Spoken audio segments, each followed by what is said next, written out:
ద్విచక్ర వాహనాల దొంగతనాలకు పాల్పడుతున్న ఆరుగురిని అదుపులోకి తీసుకున్నట్లు డీసీపీ బాలస్వామి తెలిపారు. అదుపులోకి తీసుకున్న వారిలో ఇద్దరిని మైనర్లుగా గుర్తించినట్లు ఆయన పేర్కొన్నారు. వారి వద్ద నుంచి 9 బైకులను స్వాధీనం చేసుకుని నిందితులను రిమాండ్కు తరలించినట్లు డీసీపీ వెల్లడించారు.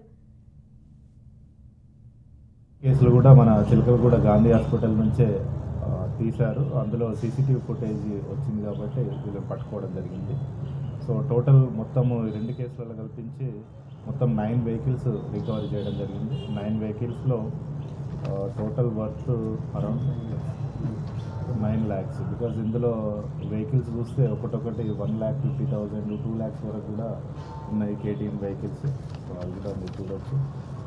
ఇందులో చాకచక్యంగా వ్యవహరించినటువంటి మన Ramesh Goud detective inspector and his team, Anjaneyulu SI and his team, crime team ఏదైతే ఉందో వాళ్ళందరికీ కూడా మా జోన్ తరఫున అభినందనలు.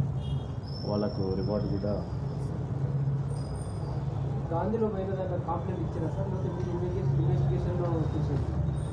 ఇచ్చారు. కంప్లైంట్ ఒక కంప్లైంట్ వచ్చింది. దాన్ని బేస్ చేసుకొని సీసీటీవీ ఫుటేజ్ వెరిఫై చేసినప్పుడు రిమైనింగ్ బైక్స్ అనేవి రికవర్ అయ్యాయి. దాదాపు 6 months అంటే మనకు ఈ వెహికల్స్ అయితే ఈ 9 వెహికల్స్ అనేవి కూడా సెప్టెంబర్ నుంచే దొరికినాయి. ఇందులో ఫస్ట్ కేసులో ఉన్నటువంటి ఈ వంశీ తేజ ఎవడైతే ఉన్నాడో ఇతనికి ప్రీవియస్లో కూడా 2 కేసులు, ఒకటి మొబైల్ థెఫ్ట్, ఒకటి ఎన్డీపీఎస్ కేసులో కూడా ఉన్నాయి.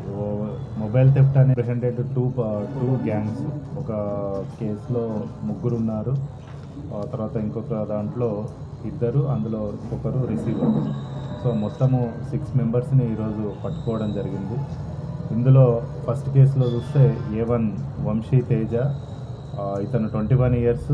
ఇతను మనకు బోలపూర్లోనే ఉండేవాడు. రీసెంట్గా ఒక 6 months బ్యాక్ ఫలక్నామాకి షిఫ్ట్ అయ్యిండు. అక్కడ మెకానిక్ పని చేసుకుంటూ ఈ వెహికల్స్ అనేటివి థెఫ్ట్ చేసి అమ్మేస్తూ ఉన్నాడు. ఇతనికి ఒక 2 CCL అంటే 18 years బిలో ఉన్నారు వీళ్ళు. సో అందుకని వాళ్ళ నేమ్స్ రివీల్ చేయడం లేదు యాజ్ పర్ ప్రొసీజర్ ప్రకారం. సో వీళ్ళిద్దరితో కలిసి తను ఈ టీంలో మొత్తము 7 బైకులు దొంగతనం చేయడం జరిగింది.